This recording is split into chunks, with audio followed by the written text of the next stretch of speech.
సిద్ధాంత విభేదాలు ఉన్నాయి చూశారు. మనకు అర్థం కాలేదు కాబట్టి వేరువేరుగా ఉన్నాం మనం. ఒకరోజు ఆత్మదేవుడు మనకు సంపూర్ణ వివేకం ఇస్తాడు. అప్పుడు బుద్ధి కలిగిన సంఘములన్నీ ప్రపంచవ్యాప్తంగా అందరూ ఒక విశ్వాసంలోనికి వస్తారు. బుద్ధి లేని సంఘాలన్నీ దేవుడు వివేచన ఇచ్చినా అంగీకరించకుండా తమ స్వబుద్ధినే వాడుకుంటారు. అప్పుడు మేకలు ఒకవైపు, గొర్రెలు ఒకవైపు సపరేట్ చేయబడతాయి. అది కడవరి వర్షం. ఆత్మదేవుడు సంఘంపైకి చివరిసారిగా అత్యంత బలంగా రాబోతున్న అభిషేక వర్షం అది. ఆ రోజున మన యథార్థత ఏమిటో తెలిపోతుంది. ఆ రోజు మనం వాక్యానికి ఎంత భయపడతామో తెలిసిపోతుంది. మీకు తెలుసా, దేవునికి భయపడడం వేరు, వాక్యానికి భయపడడం వేరు. రెండు ఒకటి కాదు. కొందరు దేవునికి భయపడి చాలా భయముతో భక్తితో ఆచార సాంప్రదాయాలు చేసినట్లు భక్తి చేస్తుంటారు. దేవునికి భయపడి అక్కడికి వెళ్ళకూడదు, ఇక్కడికి వెళ్ళకూడదు, అది చేయకూడదు, ఇలా చేస్తే దేవుడు నా ప్రార్థన వినడు, ఇలాగా దేవునికి భయపడి కొంత జాగ్రత్త పడేవారిని మనం చూస్తాం. నువ్వు దేవునికి భయపడితే ఈ లోకంలో దీవించబడతావు, అందులో ఎలాంటి డౌట్ లేదు. కానీ నువ్వు వాక్యానికి భయపడితే నిత్యత్వమంతా దీవెన పొందుతావు, నిత్యత్వమంతా మహిమ పొందుతావు. దేవునికి స్తోత్రం కలుగునుగాక.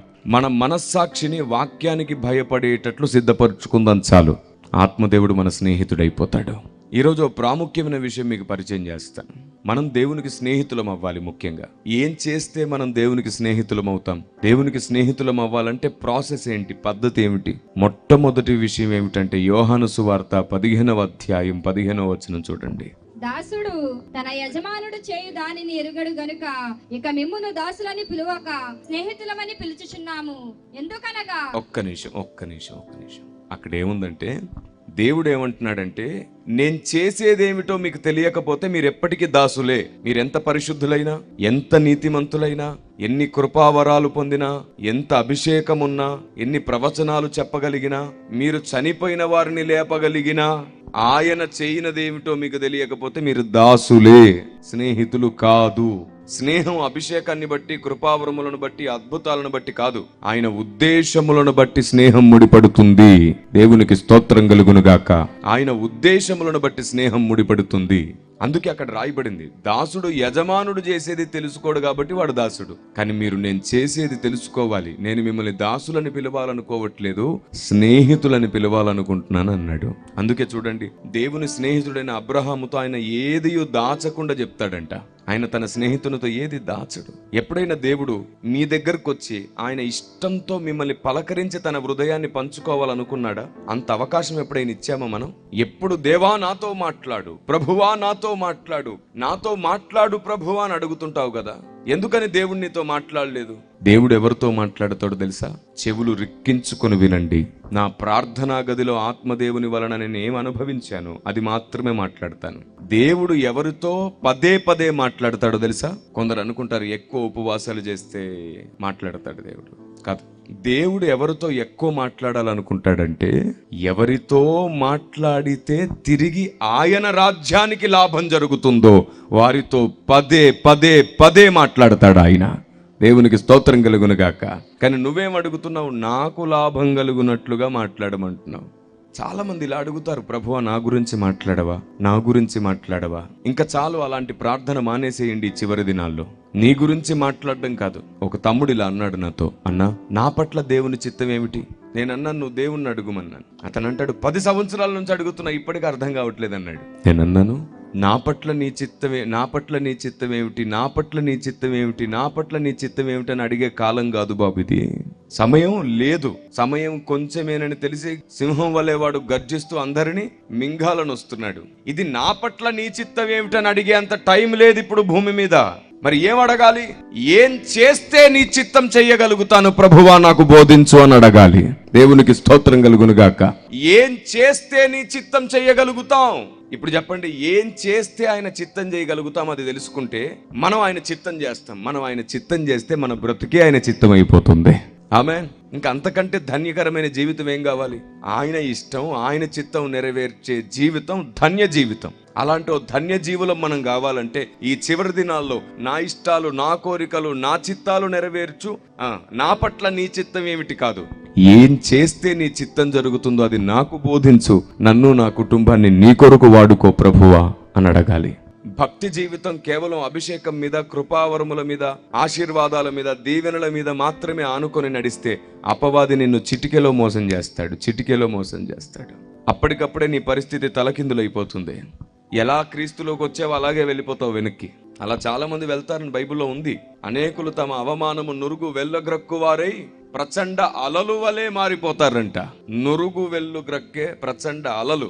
యేసు ప్రభువే దేవుడని అడావిడిగా వచ్చేసి మొక్కులు మొక్కుకొని, కోరికలు తీర్చేసుకొని, ఆశీర్వాదాలు దీవెనలు పొంది, ఆ తర్వాత మరలా ఎప్పుడో సాతాను శోధిస్తే భయంకరంగా గాయపడి మళ్ళీ వెనక్కి వెళ్ళిపోతారు. సత్యమును బట్టి క్రీస్తును అంగీకరించిన వాడు ప్రపంచము ఎదురైనా, ప్రపంచం ఎదిరించిన ఒంటరిగా నిలబడతాడు చివరి వరకు. ఆశీర్వాదాలు దీవెనల కోసమే బతికేవారు అవి పోయినప్పుడు తిరిగి వెళ్ళిపోతూ ఉంటారు. వాళ్ళకు ఈ లోకంలో బ్రతకడం కావాలి, ఈ లోకంలో బాగుంటేనే దేవుడు అనుకునే వాళ్ళు ఉంటారు. వాళ్ళు ఎవరు ఉండరు. నేను ఇప్పటికీ దేవుని అడుగుతున్నా, మిమ్మల్ని కూడా అడుగుతున్నాను, ఎవరైనా సరే అలాంటి బలహీనులు ఉంటే క్రైస్తవ్యంలో ఉండొద్దు. ఆశీర్వాదాలు దీవెనల కోసం కాదు దేవుడు నిన్ను పిలిచింది. మేమెవరం మిమ్మల్ని ఆశీర్వాదాన్ని ఆశ పెట్టి పిలవట్లేదు. నిత్య జీవాన్ని మీ ముందు పెట్టి మిమ్మల్ని పిలుస్తున్నాం. మీ మరణం తర్వాత కూడా మీకు శాశ్వత జీవితం ఉంది. అక్కడ మీరు సదా ఆయనతో ఉండాలని, నిత్యత్వమంతా ఆయనతో సంతోషించాలని మిమ్మల్ని మేము పిలుస్తున్నాం. మేమే చెబుతున్నాం, ఆశీర్వాదాలు దీవెనల కోసం మందిరానికి రావద్దు. మరి దేని కొరకు రావాలి?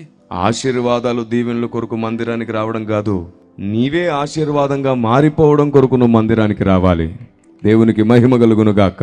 ఎంతకాలం ఆశీర్వాదాల వెంట పరిగెడదని మీరు చెప్పండి. రక్షింపబడ్డ కొత్తలో ఏం తెలియదు మనకు. అప్పుడు రక్షింపబడ్డ 5-6 సంవత్సరాలు మనకు మొక్కులు తీర్చుకోవడం, ఆశీర్వాదాలు పొందడం, అడిగినవి దొరకడమే సంబరంగా ఉంటది. కానీ రక్షించబడ్డ 4-5 సంవత్సరాల తర్వాత మనకు విశ్వాసం అంటే ఏమిటో, భక్తి అంటే ఏమిటో, దేవుడు అంటే ఏమిటో, గ్రంథం అంటే ఏమిటో, భక్తుడు అంటే ఏమిటో అన్ని తెలిసిపోతూ వస్తాయి. అప్పుడు కూడా ఆశీర్వాదాలు దీవెనల కోసం రాకూడదు. నీవే ఆశీర్వాదం అవ్వాలి, నీవే దీవెనగా మారాలి. జీవం కలిగిన సంఘం ఆశీర్వాదాల వెంట పరిగెత్తడం ఏమిటండి? సంఘం వెంటే ఆశీర్వాదాలు పరిగెత్తుకు రావాలి. దేవునికి స్తోత్రం కలుగును గాక. సంఘం వెంటే ఆశీర్వాదాలు రావాలి. అలా రావాలంటే మనం దేవుని ఉద్దేశాల వెంట పరిగెత్తాలి. నేను చెప్తున్నాను, ఇదే ప్రాక్టీస్ మేము చేసాం. 4 రాష్ట్రాలలో ఉన్న WCM సంఘాలు కూడా ఇదే ప్రాక్టీస్ చేస్తున్నాం మేము. ఎన్ని సమస్యలు, ఎన్ని ఒత్తిళ్ళలో, ఎన్ని ఇబ్బందులో, అప్పుల బాధలు కానీ ఉంటాయి కదా సంఘాల్లో, కుటుంబాల్లో ఉండవా? ఎన్ని ఉన్నా సరే WCM సంఘ విశ్వాసులు వారి కోసం, వారి అప్పుల కోసం, వారి సమస్యల కోసం, బాధల కోసం ఏడవడమే మానేశారు. నీకు తెలుసు ప్రభువా ఎప్పుడేం చెయ్యాలో. మేం బ్రతుకుండగానే నీ చిత్తం మాతో చేయించుకో ప్రభువా. నీ ఉద్దేశాలు మాకు బోధించు ప్రభువా. మా బుద్ధి మమ్మల్ని విడిచిపోకముందే మాకు అర్థమవ్వు ప్రభువా. మా వయస్సు మా మీద పడక మునిపే మమ్మల్ని నీ కొరకు వాడుకో ప్రభువా. ఇదే మా చింత, ఇదే మా ప్రార్థన. ఆమేన్. విన్న వాక్యం మళ్ళీ మళ్ళీ మళ్ళీ వినాల్సి వస్తే కూడా వింటాం. ఎందుకో తెలుసా? ఖచ్చితంగా ఆ రోజు ఏదో ఒక పాయింట్ దేవుడు మాకు కొత్తగా అర్థమయ్యేటట్లు చేస్తాడు. ఆదికాండం ఉంది, ఎన్నిసార్లు చదివితే అన్నిసార్లు కొత్తగా అర్థమవుతుంది. కేవలం ఒక ఆదికాండము 2-3 అధ్యాయాల మీద మేము 1.5 సంవత్సరం ధ్యానం చేయాల్సి వచ్చింది. అంత భయంకరమైన సంగతులు ఉన్నాయి. ఇప్పటికీ క్రైస్తవ సమాజానికి తెలియకుండా ఎన్నో సంగతులు బయలుపడ్డాయి. ఆ సంగతులన్నీ నేను గ్రంథాల రూపంలో రాసి సమాజం ముందు పెడుతున్నాను. ఎందుకంటే ఈ మట్టి మనిషి ఎప్పటికైనా మట్టిలో కలిసిపోతాడు, కానీ ఈ మనిషిలో ఉన్న దేవుని ఆలోచన విధానం మట్టిలో కలవకూడదు. ఎప్పుడు ప్రజలతో మాట్లాడుతూనే ఉండాలి. దేవునికి మహిమ కలుగును గాక. ఆమేన్. నిజమే, మనకు చాలా విషయాలు తెలియదు. దేవుని గూర్చిన జ్ఞానం మనకు ఎంత తెలిస్తే మనం అంత త్వరగా దేవుని స్నేహితులమైపోతాం. ఈ మాట మీ మనసుకు అర్థమైంది కదా? దేవుని గూర్చిన జ్ఞానం మనకు ఎంత తెలిస్తే మనం అంత త్వరగా దేవుని స్నేహితులమవుతాం. ఈ ఒక్క విషయం నేర్చుకోవడానికి ఇక్కడికి చాలా మంది వచ్చుంటారు. ఈ ఒక్క పాయింట్ దేవుడు చెప్పడానికి ఈరోజు మిమ్మల్ని ఇక్కడ దాకా తెచ్చుంటాడు. నాకు బాగా దగ్గర అవ్వాలంటే ఎలా అని అనుకున్నావు కదా? నా గురించి ఎక్కువ తెలుసుకుంటే నువ్వు నాకు దగ్గర అయిపోతావు. నా గూర్చిన జ్ఞానం, నా సర్వసత్యం నీకు అర్థమైతే నువ్వు నా హృదయానుసారుడవు, నా హృదయానుసారురాలు అయిపోతావు. బ్రతకడానికి ఏ గమ్యం లేదు, బ్రతకడానికి ఏ మార్గం లేదని చింతించావు కదా? బ్రతకడానికి నేనే నీకో గమ్యాన్ని చూపిస్తున్నాను. నన్ను పూర్తిగా నేర్చుకో, నన్ను పూర్తిగా తెలుసుకో. అందుకు నేను నీకు ఆయుష్నిస్తాను. అందుకు నేను నిన్ను సమస్యల నుంచి విడిపిస్తాను. నా జ్ఞానము, నా సర్వసత్యము నేర్చుకోవడానికి నీ పరిస్థితి నుంచి నేను నిన్ను విడిపించి నిన్ను గొప్ప చేస్తాను అవసరమైతే. దేవునికి స్తోత్రం కలుగును గాక. నీకు ఇప్పటి వరకు లేని వివేకం ఇస్తాను, జ్ఞానం ఇస్తాను, నీకు ఆలోచన ఇచ్చి నీకు మార్గములు తెరిచి పరిగెత్తిస్తాను. కానీ ఒక్కటే కండిషన్, నన్ను తెలుసుకో, నన్ను నేర్చుకో. భక్తుడైన పౌలు అంటారు, మనము క్రీస్తును నేర్చుకుందాము. ఆమేన్. నేను ఎప్పుడో దేవునికి మాట ఇచ్చాను, ఆపదైన, అవమానమైన, నిందలైన, సమస్యలైన, పరిస్థితులేవైనా సొంత వారు వదిలేసిన, నీవు నాకు ఏ సంగతులైతే సంఘానికి చెప్పమని చెప్పావో అవి ప్రపంచానికి అందించేంత వరకు ఆగను, కృంగిపోను, పని చేస్తూనే ఉంటానని ఆయనకు మాట ఇచ్చాను. దేవునికి స్తోత్రం కలుగును గాక. ఆ మాట మీద చివరి శ్వాస వరకు ఉండి తీరుతాను. అత్యంత ఉన్నతమైన ఎంపిక పౌలు భక్తునిది. అలాంటి వాడికే తిప్పలు తప్పలేదు. సర్వోత్తమమైన, ఉన్నతమైన, అతి పరిశుద్ధుడు క్రీస్తు. ఆయన భూమి మీదకి వస్తేనే ఆయన్ని ద్వేషించారు. ఏదో వంకబెట్టి, ఏదో కారణాలతో ఆయన్ని తృణీకరించారు. మహానుభావులకు తప్పని మార్గం మనకు ఎలా తప్పుతుంది చెప్పండి? పౌలు నడిచిన మార్గంలో నడిస్తే, క్రీస్తు నడిచిన మార్గంలో నడిస్తే వారికి తగిలిన ప్రతి అనుభవం మనకు తగులుతుంది. వారు లేచినట్లు ప్రతిసారి మనము లేస్తాం. దేవునికి స్తోత్రం కలుగునుగాక. ఆమేన్. భక్తి జీవితం, సేవా జీవితం సాఫీగా వెళ్ళాలి. ఏ గాయం ఉండకూడదంటే కింద ఎవరికి కనబడకుండా గ్రౌండ్ లెవెల్లో పనిచేసుకో, ఏ గాయం తగలదు. కానీ వెలుగుగా స్తంభం మీద ఉండాల్సి వస్తే ప్రతి గాయాన్ని ఎదుర్కోవడానికి సిద్ధపడాల్సి వస్తుంది. నువ్వు గొప్పగా ఎదగాలంటే, గొప్ప గొప్ప శోధనలు, సమస్యలు ఎదుర్కోవడానికి నీకు ధైర్యం ఉంటే అప్పుడు ఆ ప్రార్థన చేయి, నన్ను గొప్పగా వాడుకో. కొందరు ఉంటారు దేవుని కొరకు గొప్పగా వాడబడాలనుకుంటారు కానీ గొప్ప గొప్ప సమస్యలు ఎదుర్కోలేరు. ఎంత చెట్టుకు నువ్వు గొప్ప పెద్ద చెట్టు అయితే గాలి కూడా నీకు పెద్దగా తగులుతుంది. మీరు చెప్పండి, ఓ పెద్ద గాలి వస్తే చిన్న కొమ్మ ఎగిరిపోతుందా? ఎగిరిపోదు. అవసరమైతే వంగి మళ్ళీ నిలబడేది. పెద్ద పెద్ద గాలులు వచ్చినప్పుడు ఏం విరిగి పడిపోతుంటాయి? పెద్ద పెద్ద చెట్లు విరిగి పడిపోతూ ఉంటాయి. కాబట్టి ఎంత చెట్టుకు అంతే గాలి ఉంటుంది. నీ భక్తిలో నువ్వు ఎంత ఎదుగుతూ ఉంటావో అంత భీకరమైన సమస్యలు నిన్ను మింగేయడానికి సాతాను అన్ని రకాల ప్రయత్నాలు చేస్తాడు. ఒక్కటి మర్చిపోకు, నీ మనస్సాక్షి క్రీస్తుతో జతపడుందా? ఆయన ముందు నువ్వు నిర్దోష సరిగ్గానే ఉన్నావా? ఆయన చెప్పిన ఆలోచనను నెరవేర్చగలుగుతున్నావా? ఆయనతో నీ బంధం సరిగ్గా ఉంటే లోకం ఎదిరించినా సరే ధైర్యంగా నిలబడు. అదే చోట తిరిగి నీ తలెత్తడానికి ఆయన ఆలస్యం చేయడు. దేవునికి స్తోత్రం కలుగును గాక. ఆమేన్.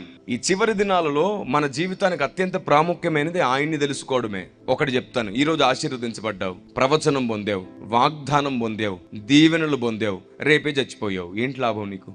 ఏ లాభం లేదు. కానీ ఈ రోజు దేవుని గూర్చి ఒక కొత్త సంగతి నేర్చుకున్నావు. దేవునికి ఇంకా బాగా అర్థమయ్యాడు. దేవుని ఆలోచన నీకు అర్థమైపోయింది. నువ్వు చాలా ఆనందంతో సంతోషపడ్డావు. రేపు చనిపోయినా సరే నీ మహిమ పెరుగుతుంది పరలోకంలో, నీ స్థాయి పెరుగుతుంది పరలోకంలో. అంత ఉన్నతమైనది దేవుని వాక్కు. మీకు తెలుసా, అన్ని నామముల కంటే పైనామం ఎవరిది? అయితే మీకు ఓ మాట చెప్పనా, ఆయనకి ఎన్ని నామాలు ఉన్నాయో అన్ని నామముల కంటే పైగా వాక్యం ఉంది. ఆమేన్. ఆయనకి ఎన్ని నామాలు ఉన్నాయో అన్ని నామముల కంటే పైగా వాక్యమే ఉంది. ఈ మాట ఎక్కడుంది బైబిల్లో? 138వ కీర్తన 2వ మాటలో ఉంటుంది. చదువుతారు ఎవరైనా? నీ పరిశుద్ధాలయము తట్టు నేను నమస్కారము చేయుచున్నాను. నీ నామమంతటి కంటే నీవిచ్చిన వాక్యమును నీవు గొప్ప చేసి ఉన్నావు. దేవునికి మహిమ కలుగును గాక. ఆమేన్. ఆయన నామం అంతటి కంటే వాక్యము గొప్ప చేయబడి ఉంది. ఆ వాక్యము, ఆ నామం అంతటి కంటే పైనున్న వాక్యము దేవుడు తీసి నీకు పంచిస్తే నీవు కూడా పరలోకంలో గొప్ప చేయబడతావు. ఆమేన్. దేవునికి స్తోత్రం కలుగును గాక. ఈ చివరి దినాల్లో కావాల్సింది అది. సరే, అసలు వాక్యానికి మేమేం దూరంగా లేము సార్, చాలా దగ్గరగానే ఉన్నాం అంటారేమో. 25 సంవత్సరాల సీనియారిటీ సార్ మాకు. మా తాతలు, ముత్తాతలు, మా నాన్న, మేము అందరము క్రైస్తవులమే కావచ్చు. అసలు దేవుడు అర్థమయ్యాడని అర్థం కావడం ఏమిటి సార్? బైబుల్ కంటత కావచ్చు. దేవుడు అర్థమయ్యాడా? అదేమిటి సార్ మాకు బైబుల్లో అన్ని విషయాలు తెలుసు కావచ్చు. నీకు అసలు దేవుడు అర్థమయ్యాడా? అదేమిటి సార్ మళ్ళీ అదే మాట అంటారు? మేము పెద్ద పెద్ద సేవకుల దగ్గర ఉన్నాం, 100 ప్రసంగాలు విన్నాం కావచ్చు. నీకు దేవుడు అర్థమయ్యాడా? అంటే ఇన్ని చెప్పినా కానీ దేవుడు అర్థం కాడా? అదే అర్థమయ్యాడా? అయితే 4 ప్రశ్నలు మీ ముందు ఉంచుతాను, ఒకసారి ఆలోచించండి. ప్రపంచవ్యాప్తంగా యుద్ధాలు, భూకంపాలు సంభవిస్తున్నాయి. ఆ యుద్ధాలు, భూకంపాలలో పెద్ద పెద్ద భవనాలు కూలిపోతూ ఉంటాయి. ఆ యుద్ధాలలో చిన్న చిన్న పిల్లలు, అమాయకులు కూడా చనిపోతూ ఉంటారు. అవునా కాదా? ఇప్పుడు నా ప్రశ్న, ఈ యుద్ధాలు రాకముందు, భూకంపాలు రాకముందు, ఒక్కరోజు ముందు దేవునికి తెలుసు కదా, ఆయన భవిష్యత్ ఎరిగిన వాడు. ఎందుకు ఈ అమాయకులను, చిన్న పిల్లల్ని తప్పించట్లేదు? ఆయన ఎందుకు మరణానికి అప్పగించేస్తున్నాడు? కారణం ఏమిటి? ఏదో బలమైన కారణం లేకుండా ఆయన ఆ పని చేయడుగా. ఏమిటా కారణం? సంఘానికి తెలియదు. మీరు చెప్పండి, దేవుడు చిటికేసేంత టైంలో సాతాన్ని బంధించగలడా లేదా? ఇలా చిటికేసే సమయంలో సాతాన్ని బంధించగలడా? ఎందుకు బంధించట్లేదు? ఏమిటి ఆ కారణం? సంఘానికి తెలియదు. ఇదిగో నేను త్వరగా వచ్చుచున్నాను అన్నాడే, 2000 సంవత్సరాలైంది, ఇంకా రాడే. ఎందుకు? ప్రపంచం అంతటా యేసు ప్రభు అంటే ఎవడో తెలుసు, సువార్త ఎవరో తెలుసు. ఇప్పుడు మొత్తం అన్ని చోట్ల తెలియకుండా ఏమీ లేదు. సోషల్ మీడియా వచ్చినాక, ఈ న్యూస్ ఛానల్స్ వచ్చిన తర్వాత వివాదాల మధ్యలో కూడా చాలా మందికి తెలిసిపోయింది యేసు ప్రభు ఉన్నాడని. లక్షల కోట్ల మంది సువార్త చేస్తున్నారు. అసలు యేసు ప్రభుని ఒప్పుకోని వాళ్ళు ఎక్కువ మంది ఉన్నారు, తెలియని వాళ్ళు లేరు. మళ్ళీ ఈ విషయం అవగాహనకు తీసుకొస్తున్నాను నేను. అరబ్ కంట్రీస్ తో సహా వారికి యేసు ప్రభు ఎవరో తెలుసు, ఒప్పుకోలేదు ఆయనే రక్షకుడని, అంతే. ప్రపంచం మొత్తానికి తెలుసు యేసు ప్రభుని గూర్చి, కానీ ఆయనే దేవుడు అనే విషయం ఇంకా వారికి అర్థం కాలేదు. అదొక్కటే మిగిలిపోయింది. ఈ అవగాహన కోసం మళ్ళీ చెప్తున్నాను, ప్రపంచమంతటికి యేసు ప్రభు అనే దేవుడు ఉన్నాడని తెలుసు, ఆయన సిలువలో మరణించాడని తెలుసు, ఆయన తిరిగి లేచాడనే వార్త కూడా మనం నమ్ముతున్నామని వాళ్ళకు తెలుసు, ఆయన రెండవ రాకడ వస్తుంది అని తెలుసు. మరి తెలియనిదేమిటి? ఆయన మాత్రమే దేవుడు అనే విషయం ఇంకా అర్థం కాలేదు. ఇప్పుడు చెప్పండి, సువార్తికుడు వెళ్ళి యేసు ప్రభువే దేవుడు అని చెప్పడానికి వెళ్ళాలా? అదేనా సువార్త? ఎంత విచిత్రమైన ఆలోచన విధానం చూడండి. యేసు దేవుడు అని నువ్వు చెప్పడం కాదు, అసలు యేసు మాత్రమే ఎందుకు దేవుడో చెప్పడానికి బయలుదేరాలి సువార్తికుడు. దేవునికి స్తోత్రం కలుగును గాక. చాలా గంభీరమైన భీకరమైన ఐడియాలజీ కోసం మేము పోరాడుతున్నాం. ఈ ప్రపంచానికి అత్యవసరమైన ఆలోచన విధానం కోసం పోరాడుతున్నాం. ఎన్నో రాత్రులు ప్రార్థనలో మోకరిస్తే చాలు కన్నీళ్ళు ఆగట్లేదు మాకు. ఎందుకంటే ఈరోజు జ్ఞానులు, అభిషక్తులు, మహానుభావులు, ఎందరో గొప్ప గొప్ప సేవకులు ఉన్నారు. ఎందుకు అర్థం కావట్లేదు దేవుని ఆలోచన విధానం? ఎందుకు అందట్లేదు వారికి? ఎందుకని అందితే ఆ పని కోసం ఎందుకు వెళ్ళట్లేదు? కన్నీళ్ళు ఆగట్లేదు మాకు. పరిశుద్ధాత్మ దేవుని మూలుగుల శబ్దం వింటుంటే మా ఎముకలన్నీ విరిగిపోతున్నాయేమో అనేంత వేదన కలుగుతుంది మాకు. అందుకే ఈ ఆలోచన విధానాన్ని ప్రపంచానికి అర్థమయ్యేటట్లు చేయడానికి అన్ని భాషల్లో నేను రాసిన పుస్తకాలను కూడా, సందేశాలను కూడా తర్జుమా చేస్తూనే ఉన్నాం. English, Hindi, Tamil, Kannada, even though French, China, Japanese, దేన్ని విడిచిపెట్టట్లా. నా దగ్గర ట్రైనింగ్ అవుతున్న పిల్లలు, నా దగ్గర ఉన్న విశ్వాసుల పిల్లలు కూడా ఇప్పటికీ ఆ భాషలు నేర్చుకునే పనిలో ఉన్నారు. రాబోతున్న మరో 5-10 సంవత్సరాల్లో ప్రపంచానికి దేవుని ఆలోచన ఖచ్చితంగా బోధించడానికి కష్టపడుతున్నాం. దేవునికి స్తోత్రం కలుగును గాక. ప్రతి చోట దేవుని ఆలోచన ప్రకటించే వాళ్ళు ఉంటారు. దేవునికి స్తోత్రం కలుగును గాక. బ్రతికితే ఆయన కొరకు అలాగే బతుకుదాం. ఎన్ని రాళ్ళైనా మీద పడనివ్వండి, 10,000 మంది పడ్డా, 1000 మంది పడ్డా ఏం భయం లేదు. ఆయన మన పక్షాన ఉన్నంత వరకు మనం నిలబడే ఉంటాం. పర్వతాలు ఒకవైపు, మెట్టలు ఒకవైపు తత్తరిల్లుతూ ఉంటాయి, కానీ ఆయన కృప వీడిపోదు మనల్ని. దేవునికి స్తోత్రం కలుగును గాక. ఈ చివరి దినాలలో ఆయనకు ఎవరు ఇంపార్టెంటో, ఎవరు ముఖ్యం ఆయనకు బాగా తెలుసు.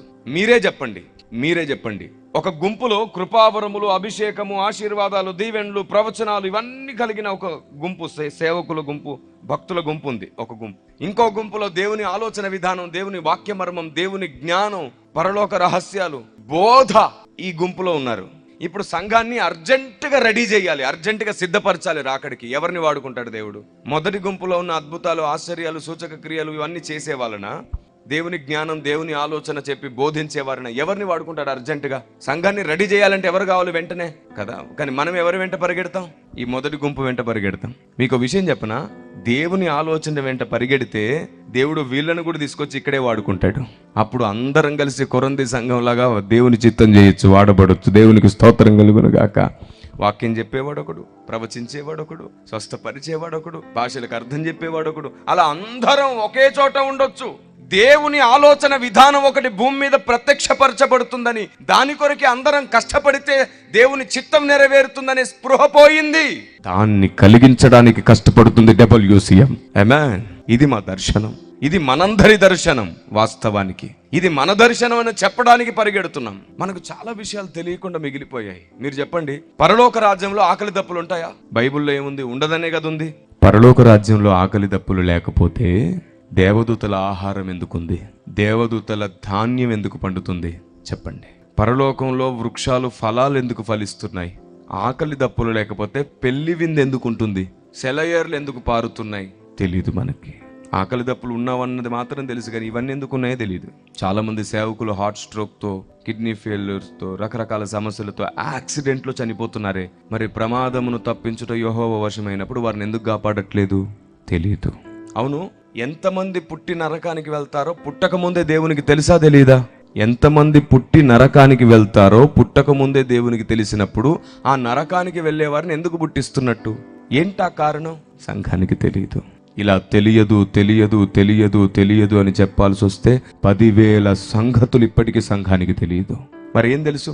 జక్కయ్య తెలుసు, రక్తస్రావం కలిగిన స్త్రీ తెలుసు, రూతు తెలుసు, నయోమి తెలుసు, యెషయా తెలుసు, ఇర్మియా తెలుసు, అబ్రహాం తెలుసు, ఇస్సాకు తెలుసు, యాకోబు తెలుసు. భక్తులందరూ సండే స్కూల్ తెలుసు బాగా మనకి, కానీ దాని వెనకాల ఉన్న అసలు ఉద్దేశం తెలియదు.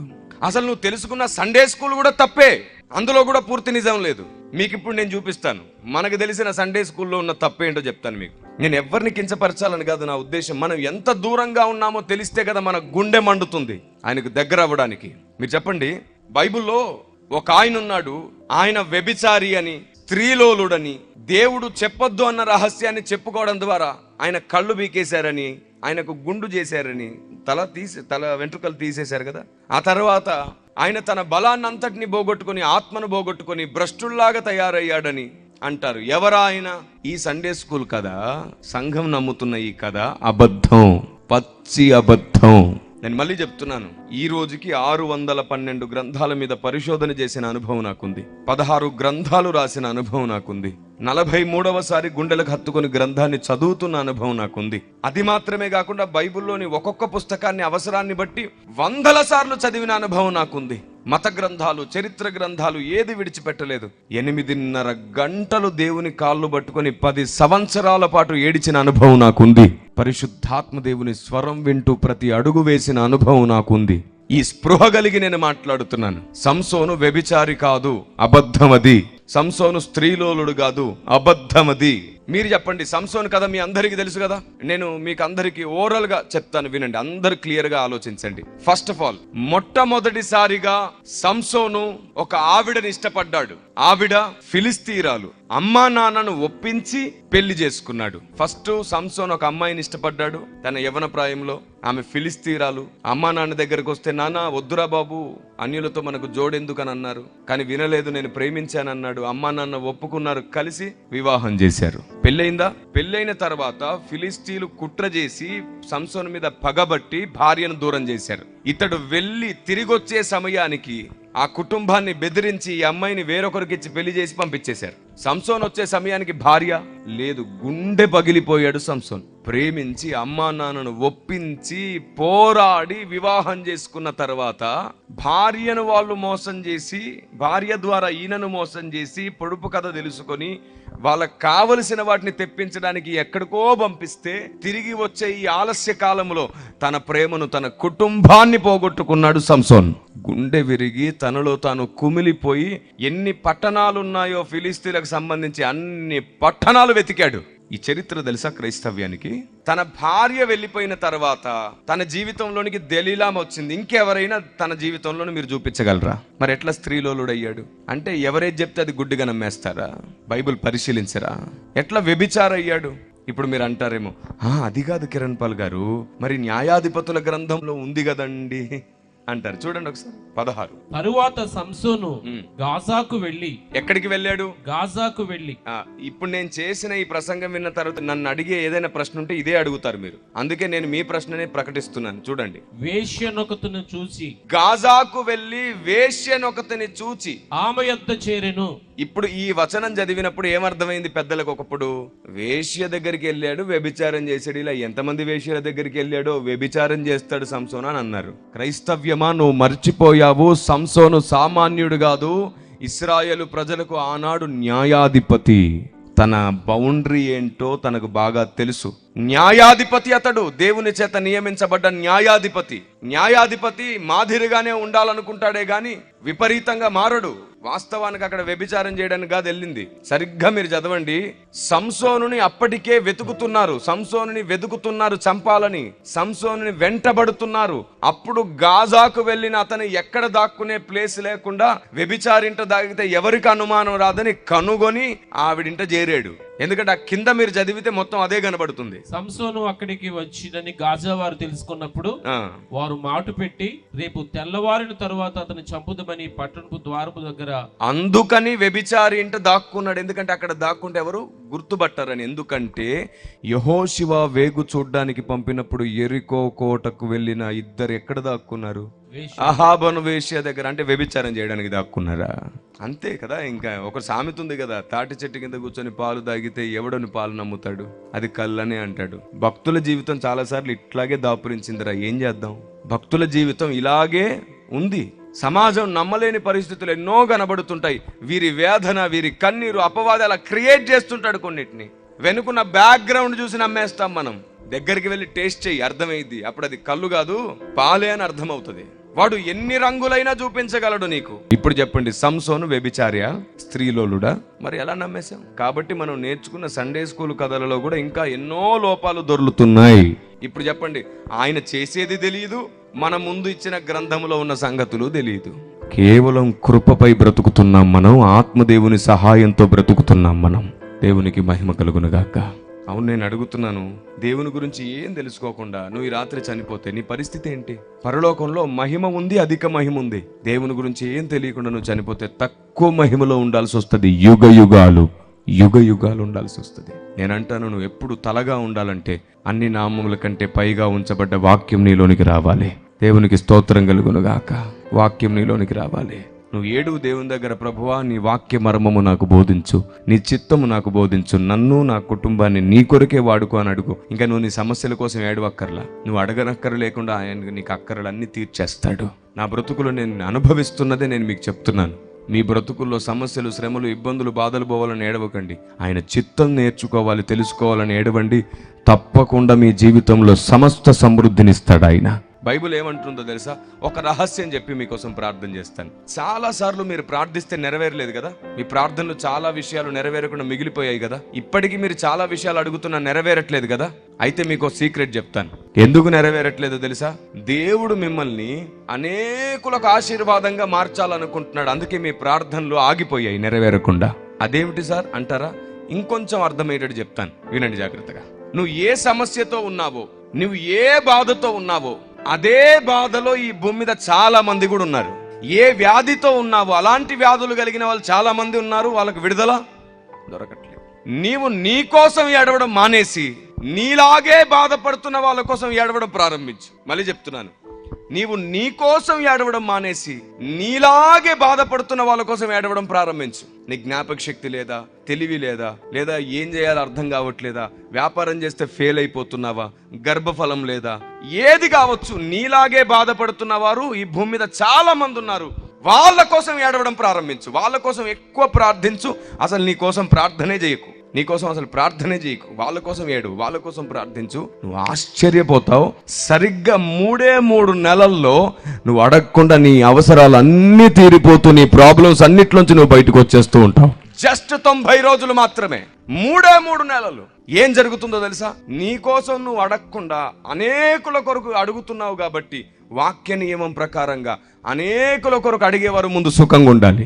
ఇదే వాక్య నియమం. ఎక్కడుంది ఈ మాట బైబిల్లో?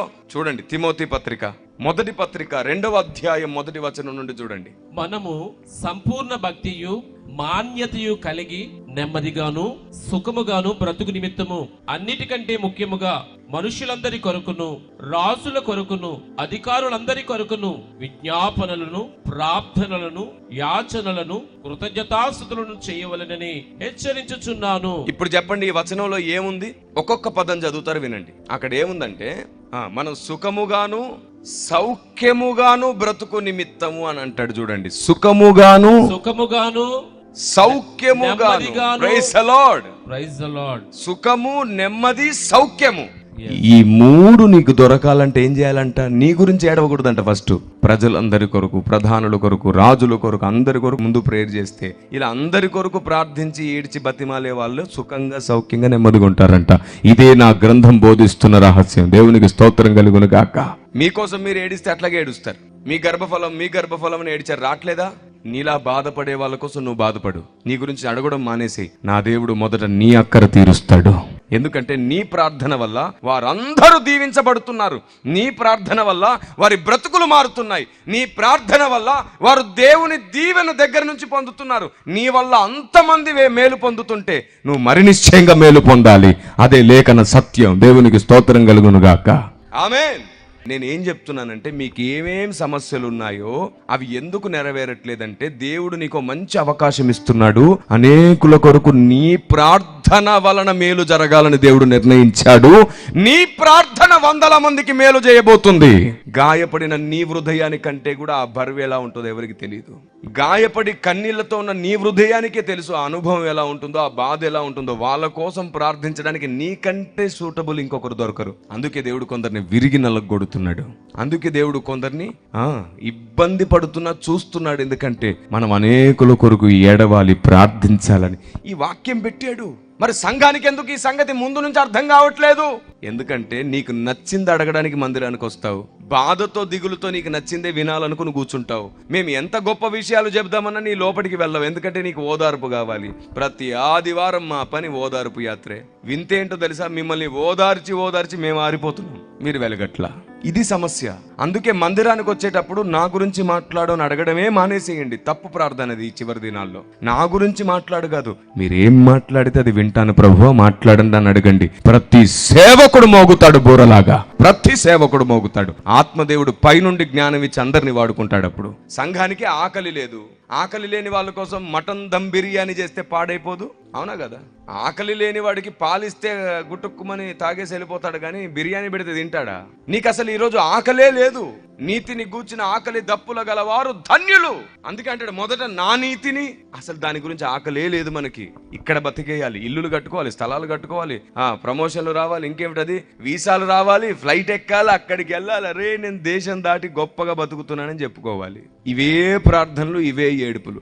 చూడండి, మీ బాధలు, మీ పరిస్థితులన్నింటినీ అర్థం చేసుకున్న స్థాయి నుంచి దేవుడు మమ్మల్ని తీసుకొచ్చాడు. కాలినడకన సేవ చేసిన అనుభవం ఉంది, పల్లెల్లో సేవ చేసిన అనుభవం ఉంది, కొండల్లో సేవ చేసిన అనుభవం ఉంది, తాండాల్లో సేవ చేసిన అనుభవం ఉంది, లారీల్లో, ట్రాక్టర్స్ లో, ఎద్దుల బండిల్లో, ట్రైన్ లో మెట్ల మీద కూర్చొని ప్రయాణం చేసిన అనుభవాలు ఉన్నాయి మా ప్రారంభంలో. అలాంటి భయంకరమైన ప్రతి చోట అడుగుపెట్టి దేవుడు అన్నాడు, ఇంకా చాలు, 40 సంవత్సరాలు మోషే ఇంకా ఎడారిలో అరణ్యంలో చాలు, నేను నిన్ను సిద్ధపరుస్తాను రా, ఇప్పుడు నేను నాయకునిగా నిలబెడతానని తీసుకొచ్చి అప్పుడు పెట్టాడన్నమాట నన్ను పైన. దేవునికి స్తోత్రం కలుగును గాక.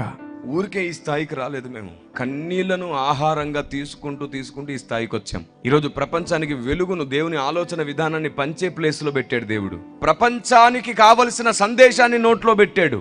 నీ నోట నా మాటలు ఉంచి ఉన్నానన్నాడు. ఇది ప్రపంచానికి కావలసింది. ఇప్పటికీ ప్రపంచానికి అర్థం కాకుండా మిగిలిపోయిన సంగతులు బోధించుటకు దేవునికి స్తోత్రం కలుగునుగాక. మనం అనేక సార్లు ప్రార్థన చేస్తాం. మనం ప్రార్థిస్తే పరలోకంలో ఉన్నవి బంధించబడతాయి, విప్పబడతాయి, ఈ లోకంలో బంధించబడతాయి, విప్పబడతాయి. కానీ ఏం బంధించాలి, ఏం విప్పాలో సంఘానికి తెలియదు. ఇదిగో ఈ పుస్తకంలో ఉంది. దీని పేరు విశ్వ న్యాయస్థానం. ఇది మల్టీ కవర్ పేపర్తో ప్రింట్ చేశాం. అంటే ఏ వాక్య మర్మములు ఉన్నాయో వాటికి అనుకూలంగా ఇందులో బొమ్మలు కూడా ఉంచాం. ఎందుకు ఇలా ఉంచామంటే మొన్న కరోనా వచ్చిన తర్వాత మనందరికీ సైడ్ ఎఫెక్ట్గా 11,000 మొలవడం స్టార్ట్ అయింది. 11,000 మీరు చూసుకోండి. మీ ఎడమ చేతి బొటన వేలు కింద చిన్నగా 11,000 మొలుస్తుంది చూడండి. అయ్యయ్యో, చూసుకుంటున్నారు చూడండి. నిజంగానే చూసుకుంటున్నారు. నేను చెప్తుంది దీని గురించి. ఇది ప్రస్తుతం మన చేతిలో ఒక వేలులాగా అయిపోయింది కదా. ఇది లేకుండా పని అవ్వట్లా. అన్ని పనులు దీంతోనే అయిపోతున్నాయి. ఇప్పుడు ఇది చాలా ఇంపార్టెంట్ అయిపోయింది. ప్రతి దానికి వాక్యం ఇందులోనే చదువుతున్నాం, వాక్యం ఇందులోనే వింటున్నాం. ఇంకా సోషల్ మీడియా కరోనా వచ్చిన తర్వాత విపరీతంగా అలవాటు అయిపోయింది. ఒక్కసారి స్టార్ట్ అయితే వెళ్తానే ఉంటుంది ఇంక పైకి కదా, పైకి ఇంకా ఆగదు, ఇంకా పైకి వెళ్తానే ఉంటుంది. సో ఇది మనకి ఇలా అలవాటు అయిపోయి బుక్స్ చదవడం అనడం ఇంట్రెస్ట్ పోయింది అందరికీ. అందుకే బైబిల్ చదవలేకపోతున్నారు. ఆడియో బైబిల్ ఉందా అన్నయ్య అని అడుగుతున్నారు. కార్లో వెళ్ళేటప్పుడు, బైక్ మీద వెళ్ళేటప్పుడు వినడానికైతే ఓకే, ఎందుకంటే కదులుతున్నప్పుడు చదవలేం కాబట్టి. అందుకే మేము ఆలోచన చేసాం, లేదు చిన్నలకైనా పెద్దలకైనా అందరికీ చూసి చదవడం అలవాటే. ఇప్పటికీ సైకాలజీ ఏమిటంటే, మానవ సైకాలజీ, ఏదైనా చూస్తూ చదివేస్తాం. ఇంతకుముందు సేవకులు చెప్పారు కదా, వినడం కంటే చూస్తే బాగా అర్థం, అలాగన్నమాట. అందుకని మేము ఏం చేసాం, చెప్పే వాక్యాన్ని చూపిద్దామని ప్రతి పేజీలో దానికి అనుకూలమైనటువంటి వాక్యమర్మం ఏది చెప్తున్నామో దానికి అనుకూలమైన ఓ పిక్చర్ ఇందులో పెడుతూ వచ్చామన్నమాట. మీరు చదివేది ఈజీగా ఇందులో కనబడేటట్లు. Praise the lord.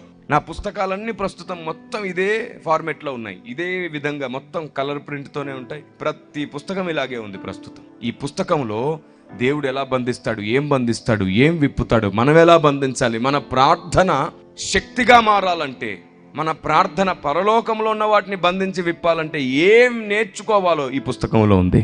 ఇది అర్థమైతే మీ ప్రార్థనా గది భగ్గున మండి తీరుతుంది. అలాంటి అద్భుత గ్రంథం ఇది. దేవునికి స్తోత్రం కలుగును గాక. అంత మాత్రమే కాకుండా లోకం అడిగే ప్రశ్నలు కూడా చాలా ఉన్నాయి కదా. మీరు మా పెళ్లిళ్ళకు చావులకు ఎందుకు రారు, మా ఫంక్షన్లకు ఎందుకు రారు, మా ప్రసాదం ఎందుకు తినరు, కొబ్బరికాయ ఎందుకు కొట్టరు, అగరత్తులు ఎందుకు వెలిగించరు, క్రైస్తవులు మీరు ఎందుకు అలా అని. ఇదిగో ఈ 2 పుస్తకాలు, వీటి పేరు, ఒకదాని పేరు సనాతన సత్య పరిరక్షణ, మరొక దాని పేరు ప్రపంచం అంతట నిజదేవుని ముద్ర. ఈ 2 పుస్తకాలను మీరు సంపాదిస్తే ఇందులో కూడా 600 ప్రశ్నలకు మీకు జవాబులు దొరుకుతాయి. అంత మాత్రమే కాకుండా దేవుడు సమీపించడానికి తేజస్సులో ఉన్నాడు, అదృశ్యుడిగా ఉన్నాడు. ఇప్పటివరకు దేవదూతలు కూడా ఆయన్ని చూడలేదు. మరి మనం ఎప్పటికైనా ఆయన్ని చూడగలుగుతామా? వాళ్ళు రెక్కలు అడ్డు పెట్టుకొని స్తుతిస్తున్నారు. మనం ఎప్పుడైనా ఆ వెలుగులో ఉన్న దేవుని చూస్తామా? చూస్తే ఎలాంటి నియమంతో చూస్తాం? ఇది కూడా మల్టీ కవర్ పేపర్తో ప్రింట్ చేసిన పుస్తకం కాబట్టి దీన్ని కూడా తప్పకుండా మీరు సంపాదించుకోండి. దీని పేరు అదృశ్య దేవుడు. ఇందులో ఆ మర్మం నిక్షిప్తపరచబడింది. ఈ సంగతుల వలన నేను ఛాలెంజ్ చేస్తున్నాను, సాతాన్ మీ బ్రతుకు మీద అధికారం చేయడానికి భయపడిపోతాడు. ఈ సంగతుల వలన మీ ఆలోచన విధానంలో కొత్త అధ్యాయం ప్రారంభమవుతుంది. ఈ సంగతుల వలన మీరు గ్రంథాన్ని ప్రాణంగా ప్రేమించడం అలవాటు చేసుకుంటారు. అలాంటి ఆత్మీయ ఉన్నత అంతస్తు మీ జీవితంలో కలుగునుగాక.